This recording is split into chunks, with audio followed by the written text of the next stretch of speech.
नमस्कार दोस्तों। चलिए आज एक रोचक कहानी को सुनते हैं। एक समय की बात है। एक गांव में एक मोहन नाम का मूर्तिकार रहता था। मूर्ति कला के प्रति अत्यधिक प्रेम के कारण उसने अपना संपूर्ण जीवन मूर्ति कला को समर्पित कर दिया था। परिणामतः वह इतना पारंगत हो गया था कि मोहन द्वारा बनाई हर मूर्ति जीवित प्रतीत होती थी। उसकी बनाई मूर्तियों को देखने वाला उसकी कला की बहुत प्रशंसा करता था। मोहन की कला के चर्चे उसके गांव में ही नहीं बल्कि दूर दूर के नगर और गांव में होने लगे थे। ऐसी स्थिति में जैसे समानता होता है वैसा ही मूर्तिकार के साथ भी हुआ। उसके भीतर अहंकार की भावना जागृत हो गई। मोहन स्वयं को सर्वश्रेष्ठ मूर्तिकार मानने लगा। उम्र बढ़ने के साथ साथ जब उसका अंत समय निकट आने लगा तो मोहन मृत्यु से बचने की युक्ति सोचने लगा। वह किसी भी तरह स्वयं को यमदूत की दृष्टि से बचाना चाहता था ताकि वह उसके प्राण न हर सके। अंततः उससे एक युक्ति सूझ ही गई। उसने अपनी बेमिसाल मूर्ति कला का प्रदर्शन करते हुए 10 मूर्तियों का निर्माण किया। वे सभी मूर्तियां दिखने में हूबहू उसके समान थीं। निर्मित होने के पश्चात सभी मूर्तियां इतनी जीवित प्रतीत होने लगीं कि मूर्तियों और मूर्तिकार में कोई अंतर ही ना रहा।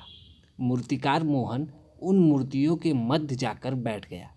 युक्तिनुसार यमदूत को उसे इन मूर्तियों के मध्य पहचान पाना असंभव था। उसकी युक्ति कारगर भी सिद्ध हुई। जब यमदूत उसके प्राण हरने आया तो 11 एक सरीकी मूर्तियां को देख चकित रह गया।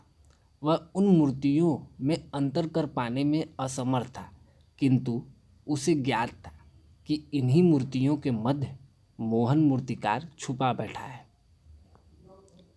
मोहन मूर्तिकार के प्राण हरने के लिए उसकी पहचान आवश्यक थी। उसके प्राण न हर पाने का अर्थ था प्रकृति के नियम के विरुद्ध जाना।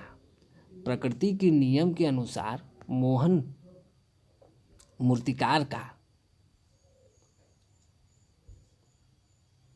अंत समय आ चुका था। मूर्तिकार की पहचान करने यमदूत हर मूर्ति को तोड़कर देख सकता था, किंतु वह कला का अपमान नहीं करना चाहता था।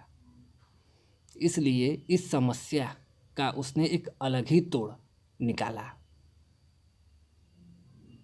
उससे मोहन मूर्तिकार के अहंकार का बोध था, अतः उसके अहंकार पर चोट करते हुए वह बोला, वास्तव में सब मूर्तियां कलात्मक और सौंदर्य का अद्भुत संगम है, किंतु मूर्तिकार एक रूटी कर बैठा। यदि वह मेरे सम्मुख होता तो मैं उसे उस रूटी से अवगत करा पाता। अपनी मूर्ति में रूटी की बात सुन अहंकारी मोहन मूर्तिकार का अहंकार जागा।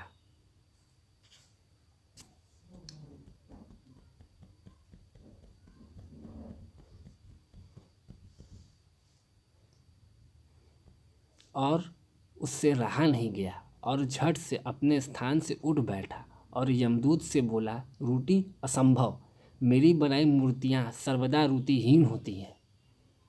यमदूत की युक्ति काम कर चुकी थी। उसने मोहन मूर्तिकार को पकड़ लिया और बोला, बेजान मूर्तियां बोला नहीं करती और तुम बोल पड़े।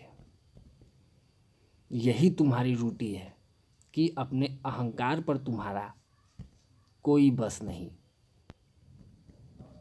यमदूत मोहन मूर्तिकार के प्राण हर यमलोक वापस चला गया। आइए अब जानते हैं इस कहानी से क्या सीख मिलती है।